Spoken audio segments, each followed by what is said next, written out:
2, 1. All right, welcome everyone to the Mesh Org Night. Yeah. We're the first to go. We have Nathan Lynch here. Hello. And Seon Britton. And yeah, to give context, about maybe 2 months ago, Nathan came and, he was like, hey, let's maybe volunteer our members, see what they get. Let's get a sense of the service they receive from us, as well as all around intentions of joining the Mesh, how they heard about the Mesh. So it was an all-around survey. And then Nate's gonna, present on it.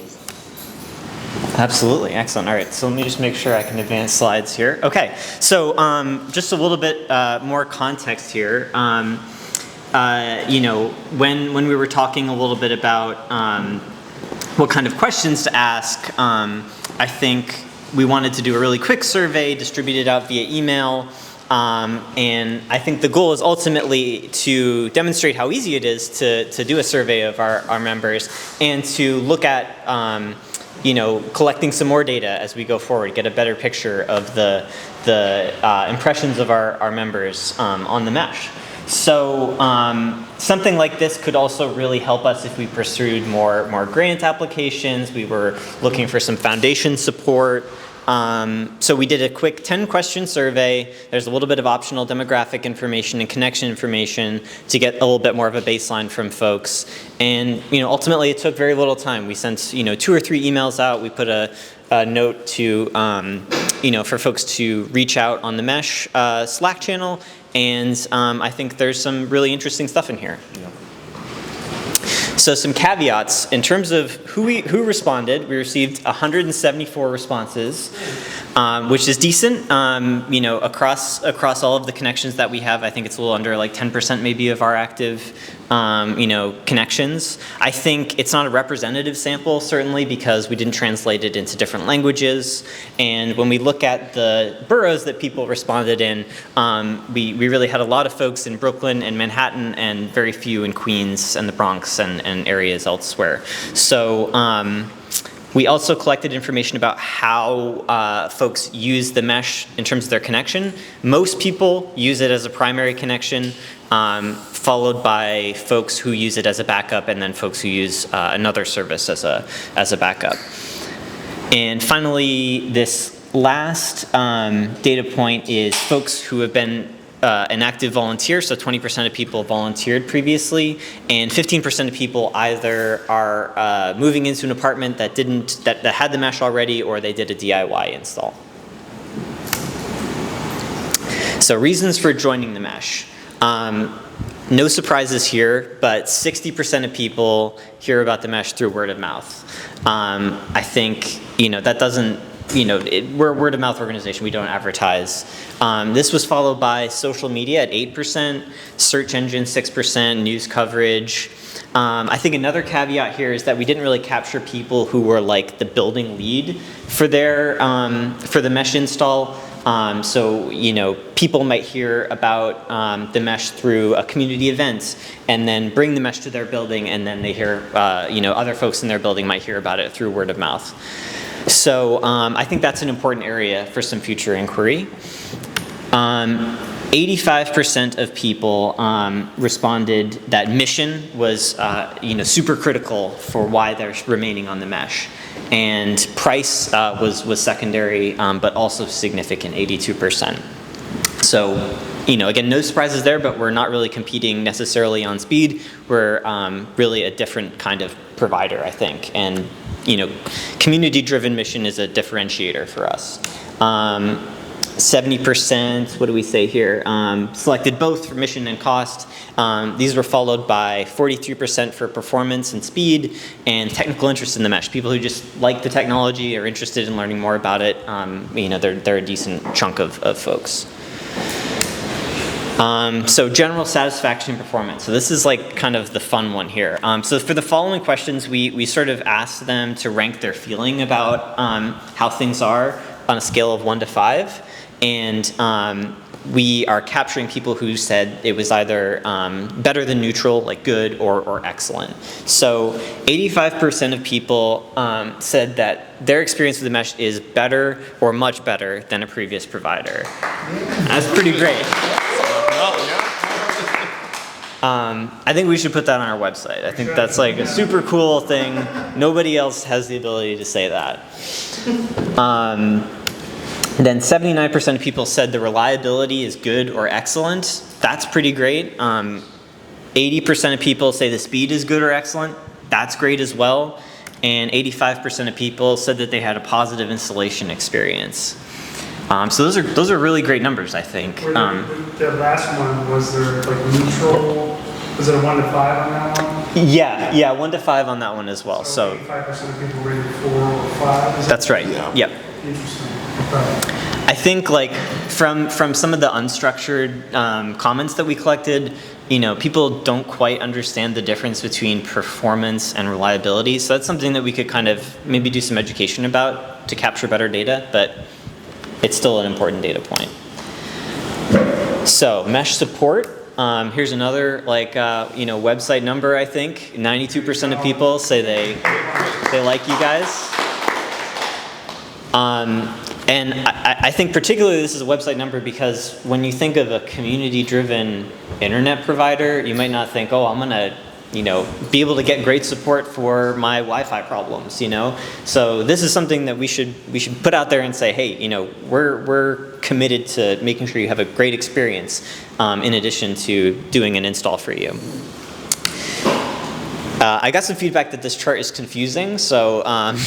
Let me know if it is confusing to you. But essentially, we told people, okay, we have 3 channels in which we're collecting support requests and rank them from your favorite to your least favorite. And it's a little bit hard to see, but the top choice that people ranked as number 1 was Slack. And that might be somewhat like a trained response. I know we kind of like lean people towards Slack as a support channel. But it was also the least popular, so it's a polarizing choice. People either like Slack or hate Slack. And then the other 2 channels that we have are email and phone. Email tends to skew a little bit more positively. Phone tends to skew a little bit more negatively. Yeah. We respond to them. Nobody picks up the phone. For this question, we asked folks, which of the following would improve your experience the most with the mesh? And we gave people a number of options. The top response was expanding the reach of our network. So being in more places, being in more buildings. We also put performance and reliability again as options. If you were to group them together, they sort of match what expansion amounts to as well. So I think what this tells us is that there's enthusiasm and support for either direction. If we want to, put more time into infrastructure, there's support to do that. We want to put more time into expansion, there's support for that. So we're kind of given a free hand, and that's great. And then it was also a little bit more distant, but people will also want to hear more communication from us. They just like to hear from us. These are just some quotes from people who said nice things about us. Maybe also website material, but they love us, that we got a lot of really just lovely things that people had to say about us and about our model and about our mission, which is great. And I'll share out this to everybody as well, so you can keep an eye out for it. And then these are also just some examples of feedback that people gave us that we could improve upon.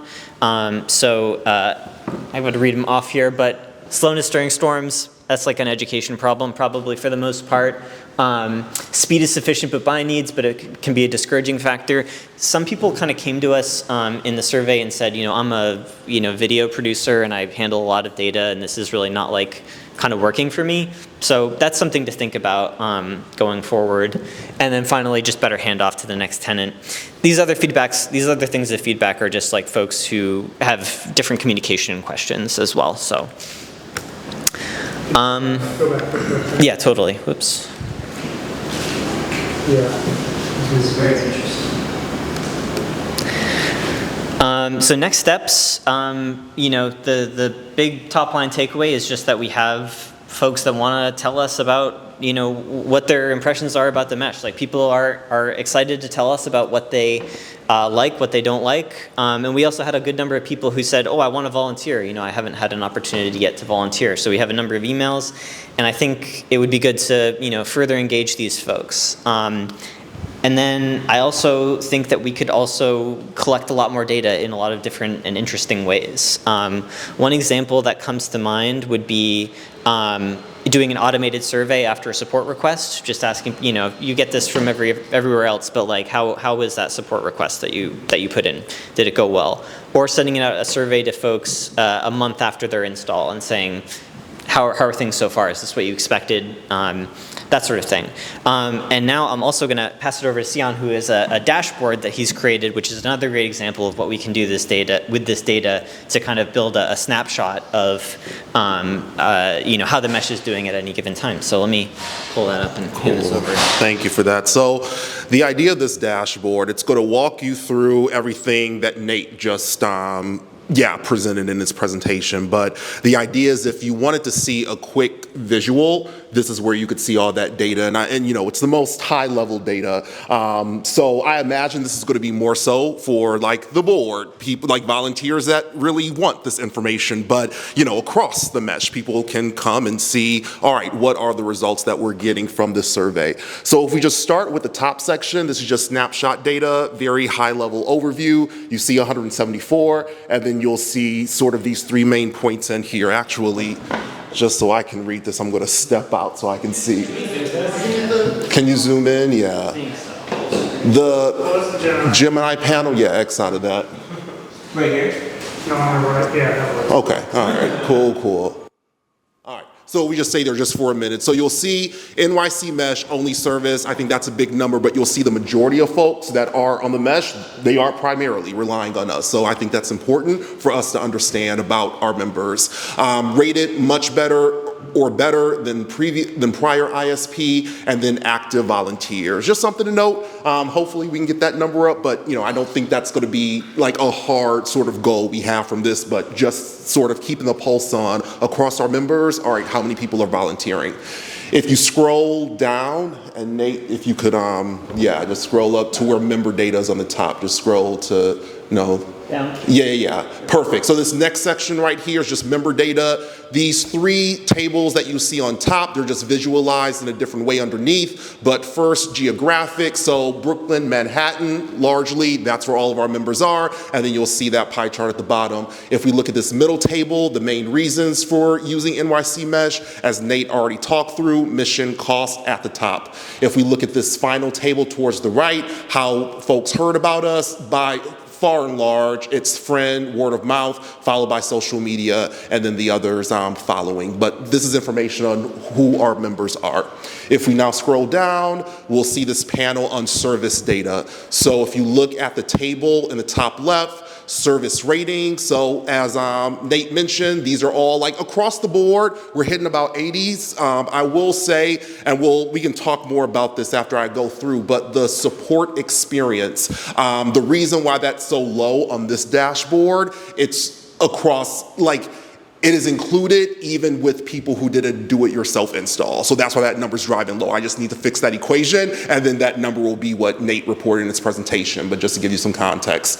One thing that's really interesting, if we look over to the right, you'll see this table, borough by speed. So this is now where we can kind of dissect. So it's not just speed overall, but in the boroughs, how are folks looking? So you'll see Brooklyn, and you want to look at the orange colors in this table that Nate is hovering over, but good and excellent. You'll see by large, Brooklyn's pretty good, and then same with Manhattan. Most of the respondents in these two boroughs are saying that service is good or excellent, which is great.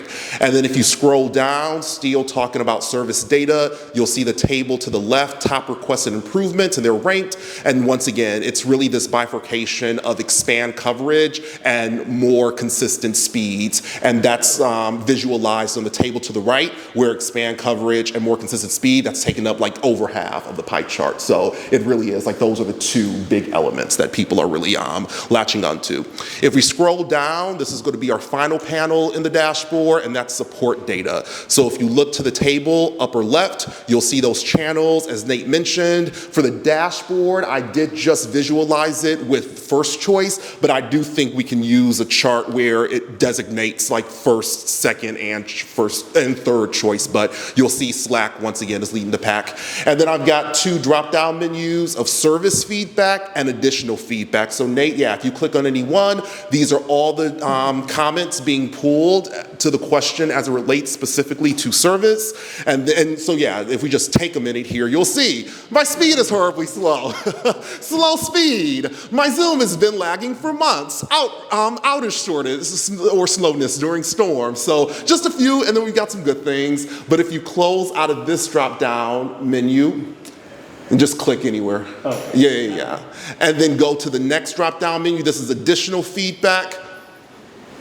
And you'll see some other responses. Thank you, you guys are amazing. Love the low cost. So if you actually want to go through these 2 tools under support feedback, that's how you get that information. And then before we hand it over for questions, if you just click out of that, Nate, go to the 3rd tab at the bottom of the spreadsheet and hit infograph. So all of this dashboard I then put in an infograph that we can essentially send out by email. Like this can be the body of the email, and if you scroll down, Nate, just a little bit, we don't need to go through this, but this denotes all the data that we just went through. So that can be a way that we communicate all of this to our members. I will pass it back to Nate if there's any last minute wrap-up comments, and then we will throw it out to questions.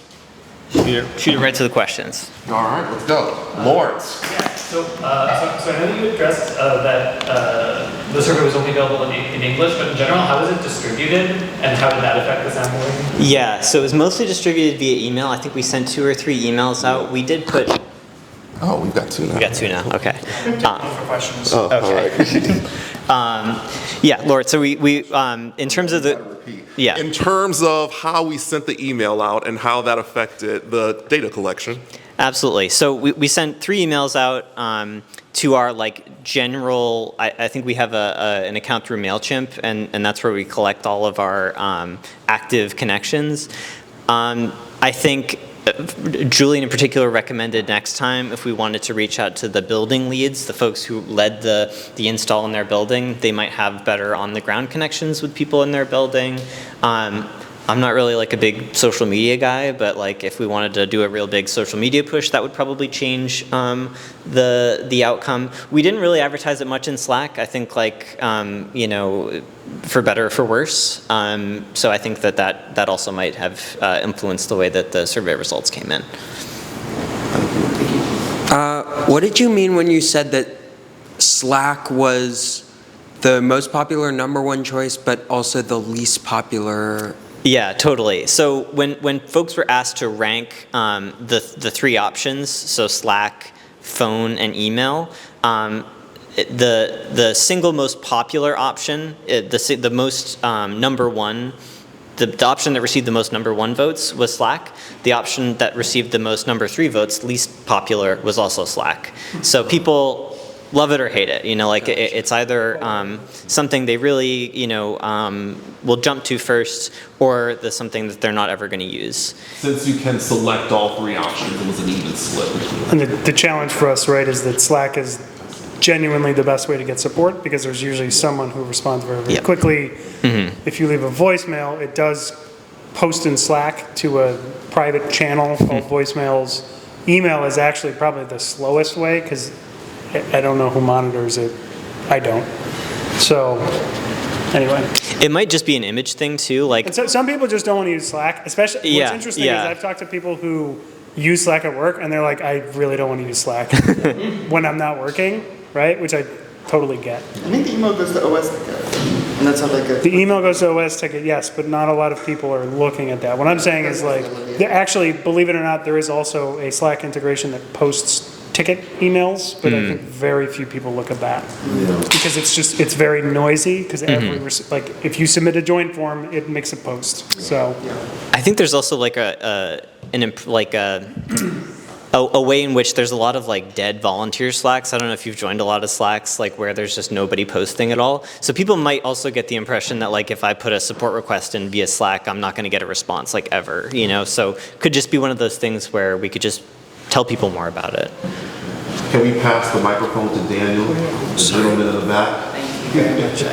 You have the floor. Goodness, thank you so much, love. Appreciate it. So a couple questions. I don't know if it's too much trouble to pull up the presentation, but I'm really interested in the specific part that the member feedback related to support. So, because obviously, you know, there's a lot of infrastructure, I think, like OS Ticket, that is sort of thankless in terms of maintenance. Like the phone system is a great example because it's something we put together because we had to put it together, but not really because anyone in our cohort really cares much about it, but it's very interesting to see this. So a couple of questions. One, in terms of like longitudinal feedback, do you see there's like specific parts of like the questions that were in your survey that you think would be best to collect ongoing? Like I know you mentioned like maybe a month after install, but like do you propose a way that we can integrate this for like all of installs going forward to make sure we're tracking this data on a regular basis?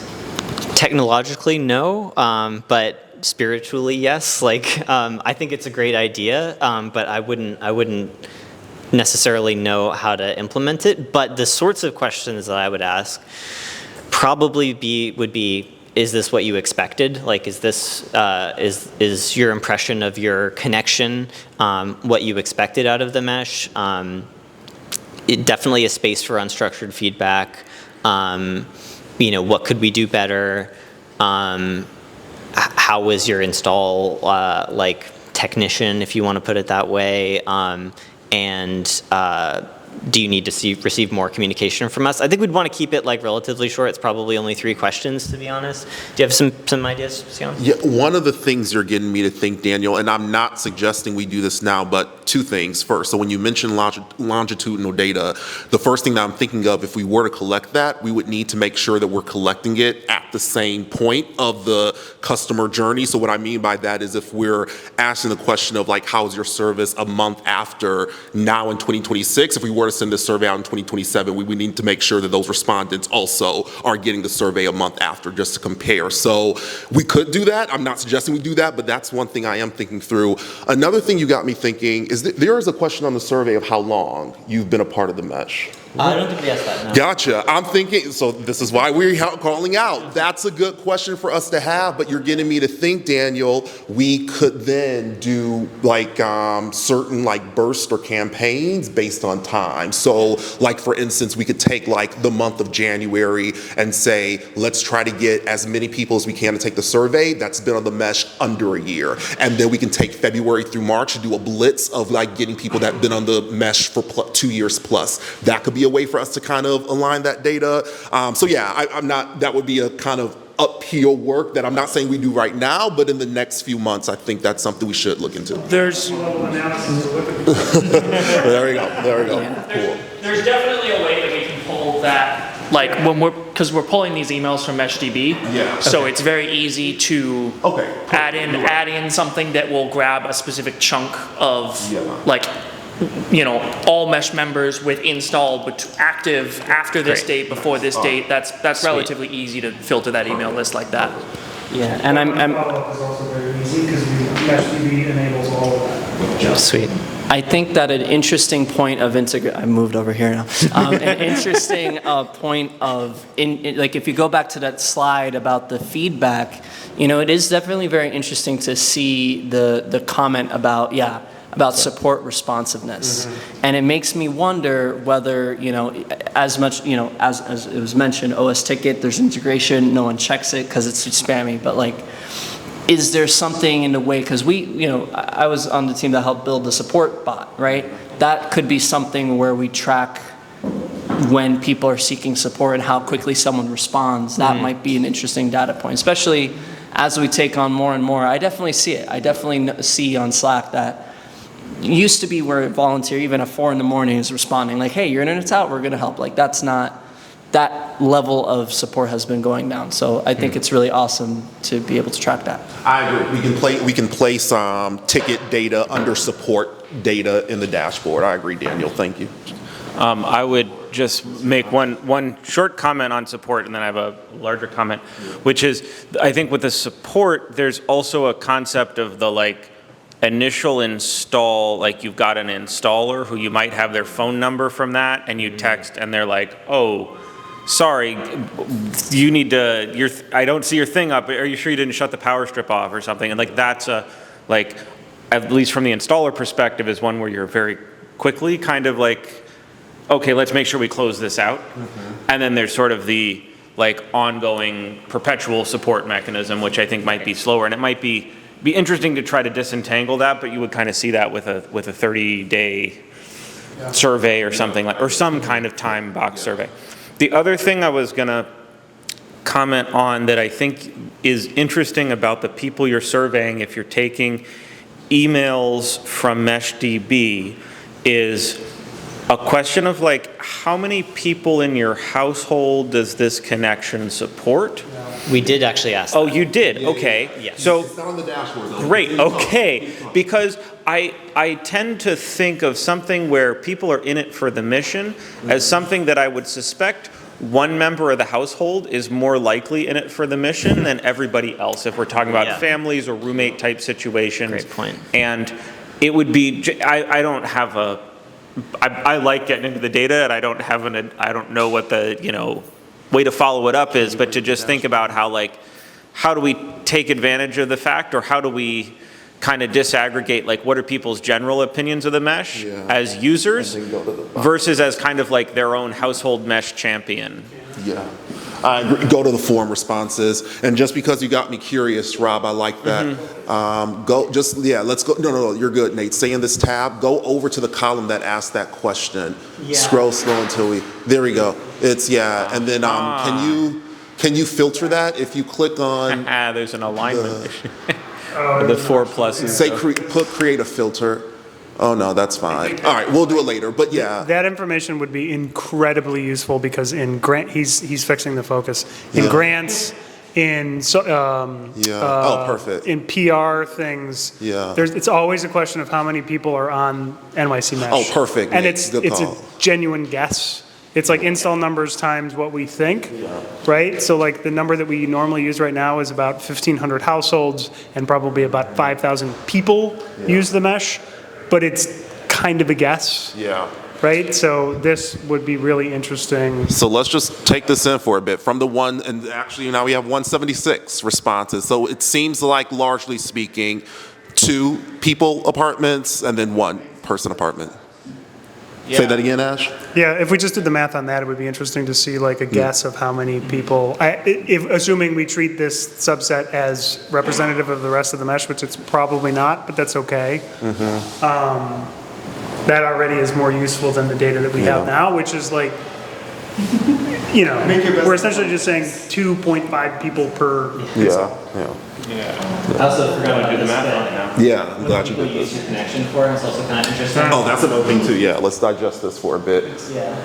Definitely streaming. 71% We see it in our network stats, you can tell streaming. Oh, yeah. Yeah. I'm really surprised 37 people said gaming. Only because gaming is not great on the mesh if you don't have if you're not like in Grand Street. And 24 people running server. That tells us a lot about who is responding to our survey. Go for it.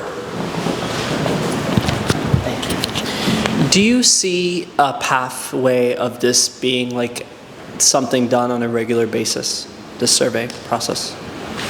I'll start. I think the idea came around like the month after, I think came from a conversation me and Nate had. We can talk more, maybe not this time, but we can talk more around how regular we want to send this out. Ideally, I would like to send out with some regularity, especially since like everything would auto-populate in the dashboard, the retrieval, the responses. So all we would need to do is send it out and everything is updated in real time. Once again, I think that's really helpful for the board, other volunteers, but like, I want to be honest with us being a volunteer organization. It's not something that would be out every week and analyzed every week. That's why I think like a month is a good trade-off where like me and Nate or like someone else, like we could every month, like, to look over the new responses, make sure the equations are going through properly. But yeah, Once a year. Yeah, I think. Yeah. gotcha. I think once a month would be too much. Yeah. Okay, all right. No, I think once a year, like do it right before we do our like year-end mesh. Yeah. At like our holiday party. I think that would make perfect sense. Yeah, I yeah. would lean towards more like 3 or 6 months, but, because it would be interesting to see the longitudinal data. Yeah. Yeah, we don't want to get survey fatigue though. No, we definitely Yeah. don't. I mean, we could like survey individual people like ongoing, and then do a big overall survey yearly. The one thing personally, like, the thing that frustrated me is I wanted to do something like this like a year and a half ago, and I didn't. And then I went on a year-long mission of improving all the rain backups. And I really wanted to I got see you. the difference between that and what's been now. Yeah. So, Oh, okay, I have one more question. Okay, I know with surveys, you know more about surveys than I do. I know with surveys, there's a benefit to having a survey be anonymous. I also can see there'd be a benefit where asking someone a whole bunch of questions about their internet connection might like activate them as a potential volunteer. And in particular, like if you ask somebody, do you have a neighbor who you think would benefit from NYC Mesh but can't join for some reason? Like if, that feels like, oh, well, that would be really nice to be able to then like have a conversation with them. At the same time, I understand there's a benefit to having sort of a survey that's got anonymized data and stuff like that. And I wonder if, I imagine it's something you've thought about. I don't know what to do with that. Yeah. My first reaction to that, I think, so the first thing I'll say, it is important that you want to keep the surveys anonymous so that people feel comfortable to respond truthfully. But to your point, it is important data to know who they are, especially if we want a connection for a new member to join the mesh. I think the workaround, make the survey anonymous and then have the question at the bottom be a write-in, but then we could make like a note, like at this point, if you put in your information, like it will no longer be anonymous, we will reach out to you. But that way we don't need, it won't be, information won't automatically be collected. We can make it a sort of a free response answer that they put in. I think that's a workaround. Yeah, in terms of what we did for this survey, the 10 questions that we set out to answer, those were required but completely anonymous. And then we asked 4 questions that capture some personal information about their borough, who's on, their particular connection, and those were optional. Still, a decent number of people did respond to them. I think it was maybe 100 or so out of the 170. And then we also gave a space for people to put their email if they wanted to get an inquiry from us to volunteer. So I think that worked. Like it was successful in that way, and I think we could use that second optional section to like kind of drill down on more granular service improvements or expansion improvements, that sort of thing. Or say like, the email we collected, like we'll reach out to you for X, Y, and Z. Yeah. I'd love to hear from maybe some, go for it. One last question, and this is just feedback for us, because as mentioned, like we're still trying, I think Nate and I are still trying to, figure out how this will be useful, for the mesh overall. Like, do we feel that this data would help anyone with like installs, or maybe if there's like outreach events we wanted to do? Are there ways that outside of the board, outside of strategic decisions, would we use this dashboard? And it's okay if the answer is no. Go for it. Yeah. Well, I'm super excited to follow up with questions because, for a long time, I think, trying to engage with especially older adults has been a long time slacking thing. So the fact that your data, if you can actually, I'm going to take a picture of the slide that shows that how everyone hates the phone because like, because that would drive a decision of like, okay, should we actually have someone answer the phone and have business hours? And that's very much an operational question. Also, maybe it's just too many damn buttons you have to press, like press 1 for this and press 3 for that. And if you live here, Grand Street, you got to press 2, and it's Chinese translation is AI generated. So there's definitely ways we can improve it. So the user experience component, I think, is arguably the biggest part of this. Cool. Any other use cases for this? I think there's a ton of them in that whatever it is that you're interested in doing in the mesh, I bet that there's something in here that says that someone else wants it, right? So I actually would go like, I think this is not, I'm going to say this in a way that sounds bad. I don't think that this is useful information for the board because the board doesn't make decisions on anything that is really involved here other than maybe like investment. But the board doesn't really do long-term investments unless a member brings it forward and says, I want to invest in $30,000 of antennas or, hooking up this kind of building that's going to be a great hub. So it's really more for, I think, the day-to-day volunteers who are like, should I do that project? Well, this is interesting data, right? Or if you're interested in doing a little bit of support, I mean, you can see some people are saying, I would love to get more support or whatever it might be.